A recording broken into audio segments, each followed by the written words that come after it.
क्या हमारे धर्म की नींव इतनी जर्जर और आस्था इतनी कोमल है कि एक व्यक्ति जिसे आप मानसिक तौर पर विकृत बोलते हैं, उसके कुछ कहने से आपका धर्म रेत की तरह ढह जाता है।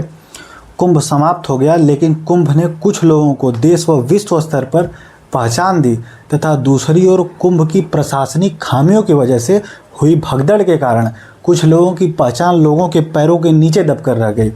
नमस्कार, मैं सचिन यादव स्वागत करता हूं अपने चैनल द पॉलिटिक्स हब 24 में। आज हम जिस व्यक्ति की बात कर रहे हैं उसका नाम अभय सिंह है, जिसे हम IIT बाबा के नाम से जानते हैं।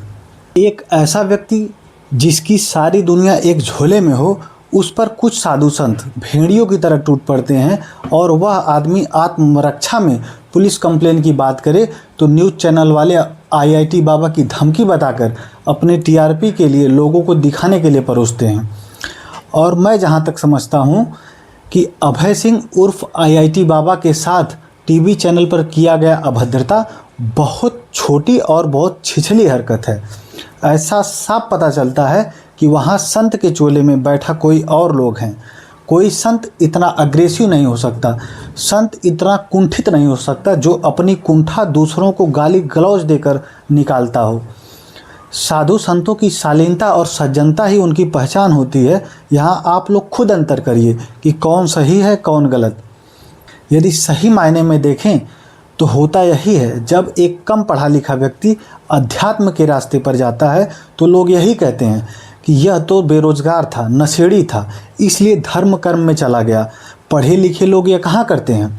लेकिन जब IIT बॉम्बे से एरो स्पेस इंजीनियरिंग पढ़ा लिखा शख्स तर्कपूर्वक आत्मा एवं परमात्मा पर बात करे, शिव की सत्यता बताए, सनातन की चर्चा करे तो आप उसे हवा में तो खारिज नहीं कर सकते। IIT बाबा के इंटरव्यू के लिए देश का मीडिया किस प्रकार लाइनों में लगा रहा हमने खूब देखा।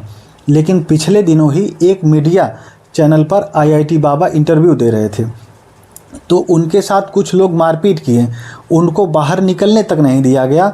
यह मामला 28 फरवरी का है।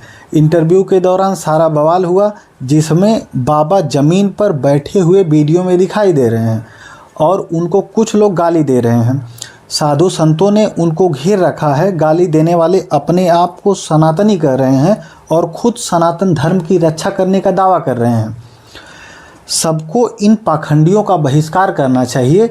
हमारे सनातन की उदारता ही हमारे सनातन धर्म की पहचान है और हमारा सनातन धर्म इनके रक्षा के मोहताज नहीं। जब यह पाखंडी नहीं थे तब भी सनातन धर्म था, जब यह पाखंडी नहीं थे तब भी सनातन धर्म था, जब यह नहीं होंगे तब भी सनातन धर्म रहेगा। सनातन ही सत्य है, सनातन ही शिव है। सनातन परंपरा में शिव को ब्रह्मा माना गया है, यानी यह सृष्टि उन्हीं पर टिकी है। शिव न तो जन्म लेते हैं और न ही उनकी मृत्यु होती है, इसलिए शिव को सत्य व अनंत माना गया है। हमारे समझ से यह सही अर्थों में सच्चा सनातनी वही है जो अपने धर्म ग्रंथों पर गर्व करने के साथ साथ दूसरे धर्म ग्रंथों को हीन न समझे। लेकिन नहीं, लोगों की मानसिकता बन गई है कि अपना धर्म तभी महान होगा जब तक दूसरे धर्म को हम नीचा नहीं दिखा देते। हर धर्म में कुछ बुराइयां होती हैं, हर धर्म में कुछ खामियां होती हैं। हमारे हिंदू धर्म में भी है छुआछूत, जात पात, ऊंच नीच। इन्हीं बुराइयों से ऊबकर डॉक्टर भीमराव अंबेडकर जैसे लोगों ने अपने अनुयायियों के साथ बौद्ध धर्म को अपना लिया था। यदि हम तार्किक होकर सोचें तो पाएंगे कि हम इस दुनिया के मोह माया में जकड़े हुए हैं। हम अक्सर कहते ही हैं कि यह भी मेरा है वह भी मेरा है। सच तो यही है कि यह सब कुछ नश्वर है, आज है कल नहीं रहेगा। लेकिन शिव सत्य है, इसलिए उस शिव को महाकाल कहा जाता है, क्योंकि वह काल से परे हैं। इसलिए एक IIT किया आदमी सब कुछ सुख सुविधा छोड़कर सत्य के रास्ते पर चल पड़ा। IIT बाबा के पास लोग इंटरव्यू के लिए तो जा रहे हैं, लेकिन कोई यह समझने का प्रयास नहीं कर रहा है कि यह आदमी कहना क्या चाहता है। इसीलिए यह आदमी किसी को कन्फ्यूज, किसी को पागल तो किसी को भटका हुआ नज़र आता है। क्योंकि जीवन में इंस्टाग्राम के रील के अलावा ज़्यादातर लोग तो कुछ देखे सुने पढ़े तो हैं नहीं। और सच्चाई यही है, 90% से ज़्यादा लोग केवल इसलिए इनकी रील देख रहे हैं कि वह IIT करके बाबा कैसे बन गया।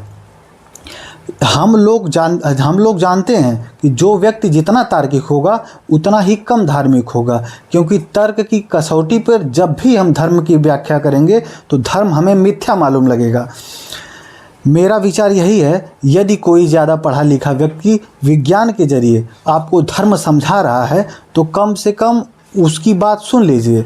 यदि आप नहीं सुन सकते तो उनका विरोध ना करिए। आपको यह सब कैसा लगा, अपना विचार कमेंट में ज़रूर बताएं। नमस्कार।